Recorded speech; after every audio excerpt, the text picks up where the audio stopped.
Hi, Kuya Architect here. At ngayon ipapakita ko ang ginawa naming renovation dito sa aming kusina sa aming bahay. And we will focus especially sa aming pinagawang aluminum cabinets dito sa aming kitchen. Ano nga ba ang mga consideration sa pagdi-design ng mga cabinets na ito?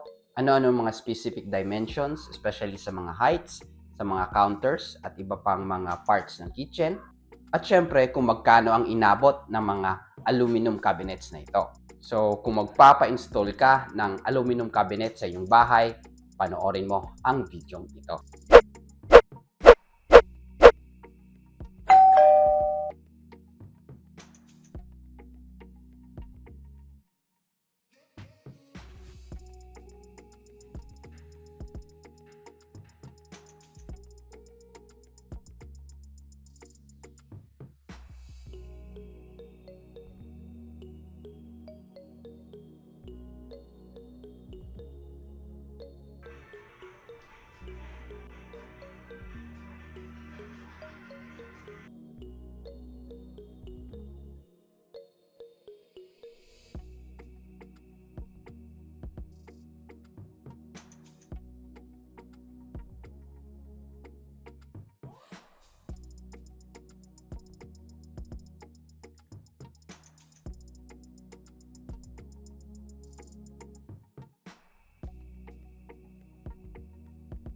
So unahin natin ang mga overhead counters ng mga cabinets. Ito. So based doon sa ating drawing, meron itong dalawang parts. Una, yung open shelves na merong glass para kita yung mga display sa loob. At pangalawa, syempre yung mga main cabinets doon. So kung titignan mo, meron itong continuous handle. Iyon yung tawag doon na kulay black. Kasi yung gusto ni Mama, white and black para bumagay sa aming existing na tile. So, buksan natin. Yan, meron siyang dalawang parts din na papagitnaan ng isang stante. So, ayan. Ayan yung loob niya. Ayan.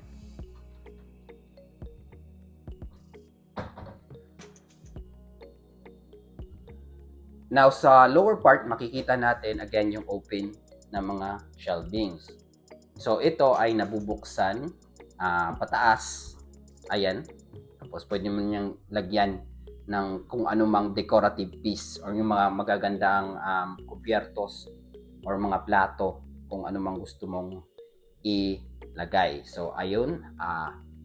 Ang cover niya is made up of glass. Again, para kita yung loob. So, ito naman yung view ng kabila. Ayan. Yan yung kanyang parang upper shelves tsaka lower shelves na display counters. Bale. So, in terms naman sa lighting, ay may dalawa tayong lights. Isa para sa display counters ay yung mga detachable na mga lights. Yung rechargeable type. Kasi hindi na kami nagpa-install pa ng electrical wiring para tumagos dun sa aluminum na counters, no? So we opted na bumili na lang online ng mga ganitong lights. Ayan, ganyan. So actually, ang mga lights na ito ay tricolor. So tatlong lights or color or shade ang kaya niyang i-produce. So i-click mo lang ng ganito, ibang kulay, i-click mo ng ganyan, namamatay. Tapos ayan, puti. So puti, warm, medyo warm, tapos namamatay. So, again, pwede mo yang patayin if gusto mo or i-on. Iba't ibang kulay ang kanyang ma-produce. Again, i-on natin ulit. Yan, click. Yan, change color. Ayan. Actually, bukod sa manual na switch, pwede mo siyang i-remote.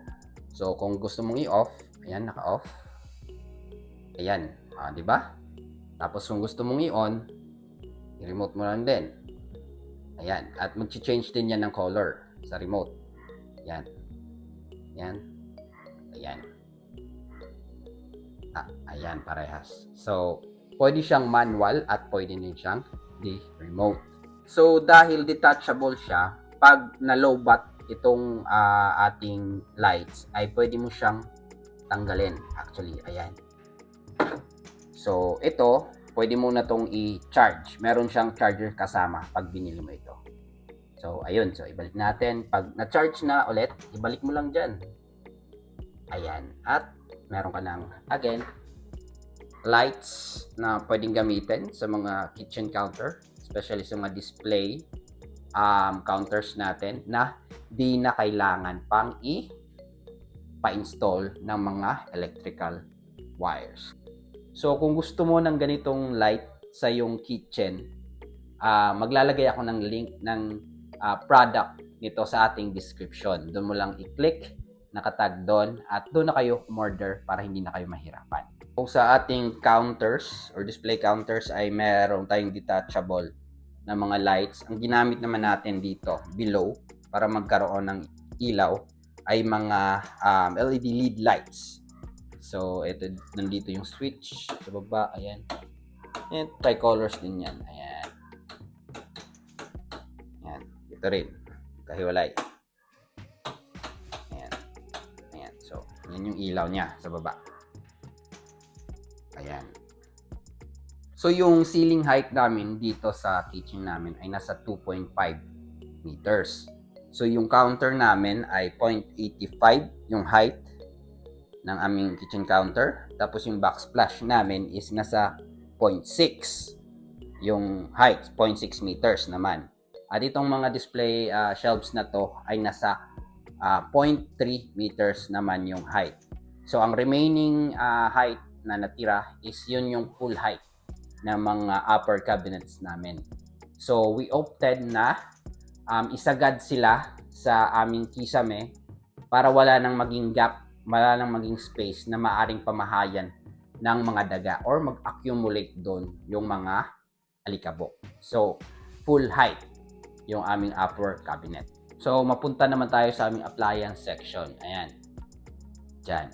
So, isang mahalagang tip kung magpaparenovate ka ng kitchen, especially kung magpapagawa ka ng cabinet, is kung meron kang gustong idagdag na appliance or gusto mong palitan, bilhin mo na bago pa magpagawa ng mga cabinets. Kasi, dapat alam mo na yung dimensions ng mga appliance na yon, gaya ng ref, yung microwave, at saka yung water dispenser, para ma-design ng maayos yung spaces or yung kanilang lalagyan pag nag-install na ng cabinet. Ang gusto kasi ng mama ko ay yung mga appliance na yan ay parang fit talaga sa spaces. Example, ang binasehan namin dito is yung length ng microwave. So, itong part na to is yun yung kanyang haba. So, ginawa tong cabinet na to, tong pantry something area, nakabase to sa, again, length ng microwave. Tapos sa baba, syempre mas maliit yung dispenser, so kakasya lang siya dyan. At saka yung ref ay nagkasya rin, ayan.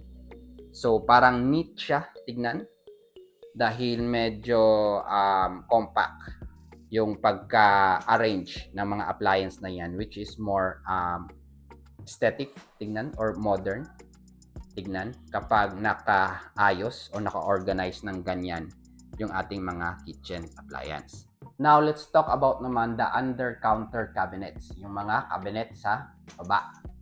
Well, of course, gawa rin sa aluminum, syempre. So, yung counter namin, ito yung dati naming counter, ang granite.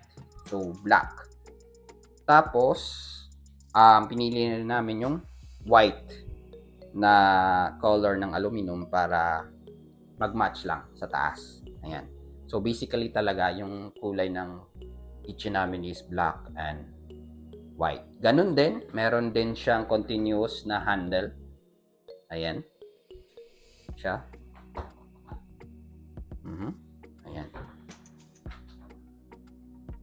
At dito, ilalagay yung tank. At dahil nandyan yung LPG tank, need niya yan ng singawan. Kaya naglagay din kami ng singawan dyan. Medyo maliit lang yung singawan dyan kasi actually hindi kami nagluluto dito ng madalas. Dito kami sa aming utility kitchen nagluluto ng aming mga ulam-ulam dyan. So, less lang to. Pag hindi na kinaya doon, dito nagluluto. Pero again, hindi namin medyo ginagamit itong stove na to. So, medyo maliit lang yung kanyang singawan dyan. Well, isa talaga sa dahilan kung bakit kami pumili ng aluminum para sa aming cabinets dito sa kitchen is dahil waterproof ito. Minsan kasi kung malakas yung ulan or merong malakas na bagyo ay bumabaha yung area namin dito at pumapasok yung tubig. Kaya dahil nga aluminum na tong mga cabinets na to, hindi na kami mag-worry na baka mabulok yung kahoy. Kasi dati kahoy yung aming cabinets dito. At kung meron mang tumulo doon sa kisame, kung merong malakas na ulan, kung anumang dahilan, ay again, hindi na siya magkakaroon ng water damage dahil aluminum nga siya.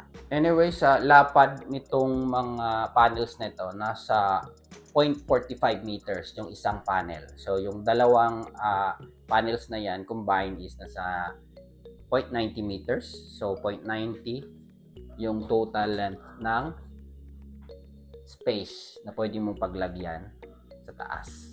At isa pang kagandahan ng isang aluminum panel ay hindi siya nangangat-ngat ng daga or inaanay. So kung namumblema ka doon, gusto mong palitan yung cabinet, well, go for the aluminum materials. Speaking of daga, pwede kayong gumamit ng mga rat repellent spray gaya nito para maiwasang manatili or mamahay yung mga daga sa mga sulok-sulok ng bahay natin. Yung mag-spray sa ilalim ng mga stove nyo, sa likod ng mga cabinets dyan, o sa ilalim ng lababo. Ayan. Huwag mo lang tong spray doon sa mga shelves na meron doon yung mga food containers or yung mga gamit na panghanda sa pagkain. Kasi again, chemical ito. So, huwag doon i-apply. At syempre, ilayo sa reach ng mga maliliit na bata. Kung gusto mong subukan ang rat repellent spray na ito, ilalagay ko yung link sa ating description below. I-click nyo lang yung tag na product doon para hindi na kayong mahirapang mag-order. At i-follow nyo lang yung instruction sa kanyang label para maging effective at maging safe ang storage nito. So, ayun ang details ng mga pinagawa namin sa aming aluminum cabinets dito sa aming kitchen. Now, ang mahalagang tanong, magkano ang inabot ng kitchen renovation na ito? Or specifically, yung pagpapagawa namin ng aluminum cabinets? Well, depende na siguro sa makukuha yung installer. Pero yung amin ay umabot ng more or less 80,000 ang pagpapagawa nito. So, sana nakatulong ang video ito kung magpapagawa ka ng aluminum cabinet sa iyong bahay. At again, kung interesado kayo sa dalawang products na pinakita natin, yung una, yung detachable at rechargeable na cabinet lights na pwede mong i-remote control kung gusto mong i-on or off at tricolor na rin. At second, yung rat repellent spray na pangtaboy sa mga daga sa mga sulok-sulok ng bahay. Ulit, you can find the links on that product on our description below. So, i-click nyo lang yung tag na products doon para umorder ng mga products na ito. Kung meron kang katanungan sa topic natin ngayon, isulat lang ito sa ating comments below. Kung nagustuhan mo naman ang ating video, please do leave a like, share, at kung hindi pa, please do subscribe. Muli, ito yung Kuya Architect. Deserve mo ang maayos at magandang bahay.